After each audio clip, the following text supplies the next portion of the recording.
Oi, eu sou a Luciana Renoir e esse é o Madrona Talks. Madrona Talks. Hoje a gente vai falar um pouquinho sobre resolução de conflitos e para isso a gente chamou o nosso sócio de contencioso e arbitragem, o João Toledo. João, obrigada por aceitar nosso convite. Imagina, obrigado pelo convite. O que é arbitragem, João? A arbitragem, na verdade, ela é a delegação do poder estatal de resolução de conflitos para o ente privado. O governo, na verdade, o Estado, o Brasil, ele tem por si como função precípua e como, inclusive, prerrogativa constitucional, a solução dos conflitos por meio da jurisdição estatal. Na arbitragem, as pessoas envolvidas no conflito, elas delegam para um ente privado, né, para um tribunal arbitral, a solução daquele conflito. Então, há um movimento voluntário das pessoas que estão em pré-litígio em escolher a arbitragem, escolher o ente privado para a solução dessa controvérsia. No momento em que eles estão em litígio ou é uma coisa que eles escolhem previamente? Então, isso pode acontecer de duas formas. Isso pode acontecer previamente numa negociação contratual em que já é estabelecida a arbitragem por meio da cláusula arbitral, então isso é estabelecido lá na assinatura do contrato, ou no momento do pré-litígio, em que as partes de fato entendem que existe a controvérsia e que eles vão precisar delegar a controvérsia a um terceiro, eles poderiam, mesmo não havendo a cláusula arbitral prevista no contrato, ou mesmo se for uma situação em que você não tem um contrato instrumentalizado, é possível assinar um compromisso arbitral e remeter para a arbitragem. Isso existe de fato? Assim, as pessoas no momento de conflito, elas conseguem chegar à conclusão ou a um acordo de, bom, então vamos brigar ali, não ali? Existe de fato, inclusive, nós já participamos de algumas situações nesse sentido, vivenciei isso efetivamente. No momento, a depender do tipo de situação, o que vai ser discutido, uma questão muito complexa ou uma questão atípica que não é do dia a dia, as partes conseguem entender que o tribunal arbitral, que a resolução do conflito por meio da arbitragem é muito mais adequada do que o próprio judiciário. Em termos estratégicos, então, qual é a diferença entre a arbitragem e a justiça comum? O que estrategicamente faz a gente ir atrás da arbitragem até na época de negociação de contratos? Bom, na verdade, sim. A justiça comum, ela é formada por juízes, desembargadores e ministros.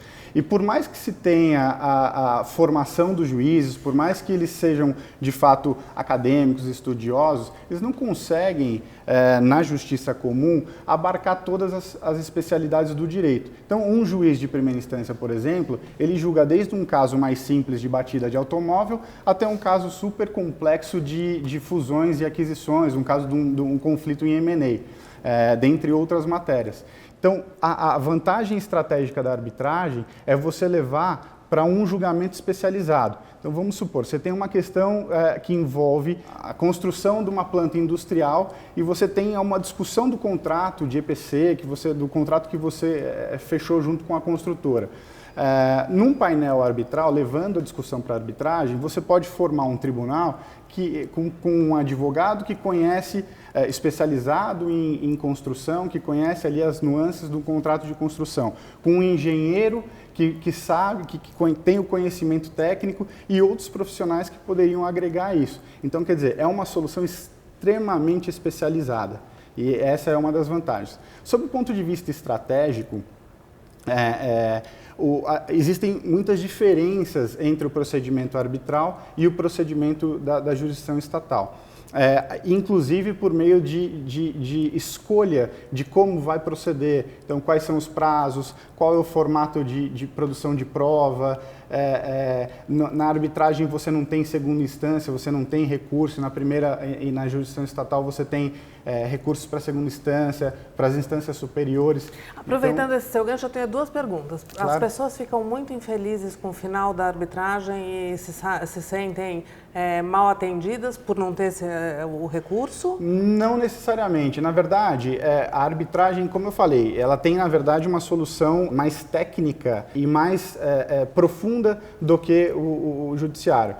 O fato de não ter segunda instância, o fato de não ter recurso, não necessariamente não houve uma análise aprofundada da questão.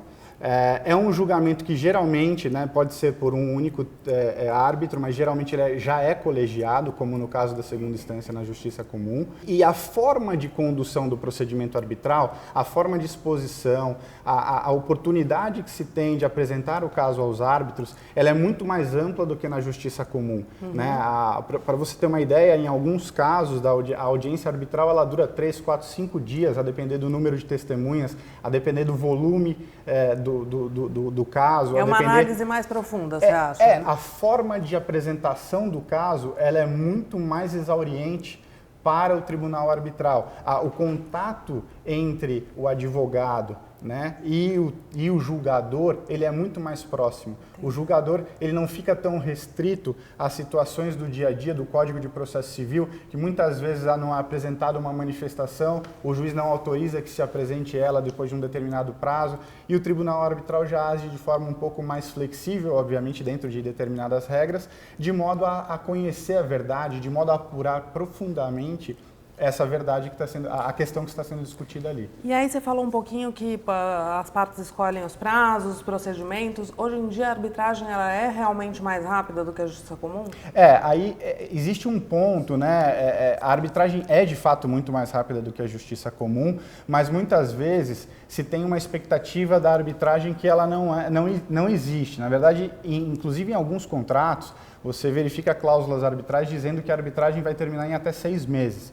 O que é quase que impossível. Na verdade, ela é muito mais rápida em comparada com a Justiça Comum, mas ela pode demorar entre 1 ano e meio, 3 anos, a depender da complexidade, a depender do tipo de perícia, o tipo de prova que você vai produzir dentro daquela arbitragem. E você acha, assim, eu entendi que quando você tem um assunto muito específico, vale a pena você escolher a arbitragem, mas as questões comuns, vale a pena escolher a arbitragem? Quando que você recomendaria a arbitragem, quando você recomendaria a Justiça Comum?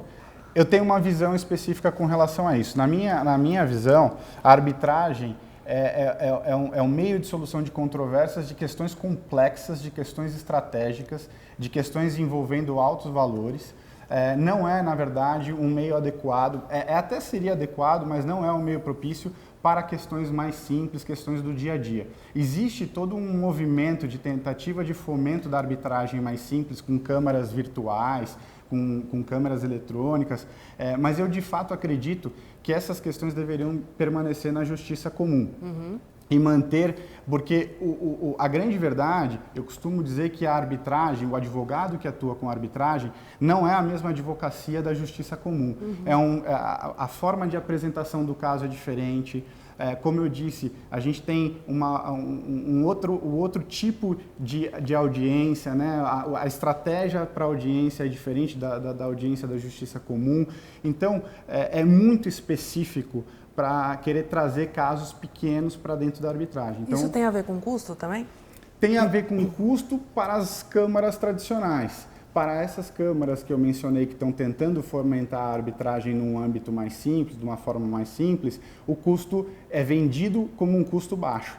Então não teria a ver com custo. Mas as câmaras tradicionais, sim, o custo é elevado. Para você interpor uma arbitragem, você tem um dispêndio de dinheiro, geralmente por ser uma advocacia diferenciada, pela forma de condução do processo, a dedicação dos advogados, você tem que ter, na verdade, geralmente um grupo de advogados cuidando daquele caso.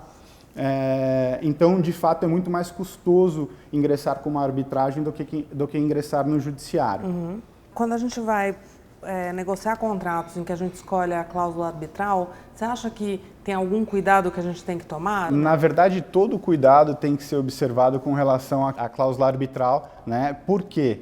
É uma cláusula muito importante porque ela pode impedir que a parte venha a buscar algum direito exatamente por conta de custo, exatamente porque às vezes a demanda, o custo-benefício de um pleito que ele poderia fazer na Justiça Comum, ele não se torna viável na arbitragem. Então, na verdade, eu costumo dizer que a cláusula arbitral ela deveria ser redigida por um advogado que entende de arbitragem, que entende quais são as nuances da arbitragem e que, na verdade, ela tem que ser avaliada se ela é boa para aquele contrato.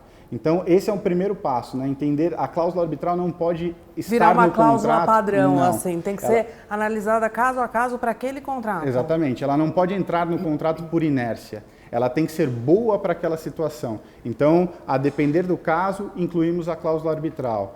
Caso contrário, não. Existem também algumas novas redações de cláusula que colocam situações em que a arbitragem pode ser instaurada e que, excluídas aquelas situações, a questão seria levada à justiça comum. Eu não gosto muito dessas cláusulas porque qualquer detalhe na cláusula arbitral poderia causar uma patologia e poderia ser discutido por anos se a cláusula é válida ou não. Então, no momento da interposição da arbitragem, por conta de detalhes na cláusula ou uma má redação ou uma interpretação dúbia, poderia levar a atrasar a discussão, né, daquela questão por 2 ou 3 anos, enquanto se discute a validade ou não daquela cláusula arbitral na justiça comum. Entendi. Então, é a questão fundamental do contrato. Precisaria ser discutido com o cliente, precisaria ser apresentado no momento da inclusão da cláusula as peculiaridades da arbitragem, os custos e tudo mais, para que o cliente esteja ciente de que aquele é um procedimento especial. João, então toda aquela criatividade que a gente tem ao redigir as cláusulas de arbitragem, que a gente coloca que acima de um determinado valor vai ter 3 árbitros, abaixo vai ter um árbitro só, isso é ruim para o contrato? Não diria que seria ruim, na verdade, até porque a gente já fez todo um trabalho de desenvolvimento das nossas áreas de contrato nesse sentido de saber fazer a cláusula. Mas eu acho que ela é perigosa, tem que tomar um pouco de cuidado com relação a isso, porque essas exceções podem trazer uma discussão no futuro. João, obrigada por ter dedicado um tempinho para conversar com a gente, foi um prazer ter você aqui. Prazer foi meu. E na semana que vem a gente volta com mais uma Madrona Talks. Toda segunda-feira tem uma conversa nova para você. Madrona Talks.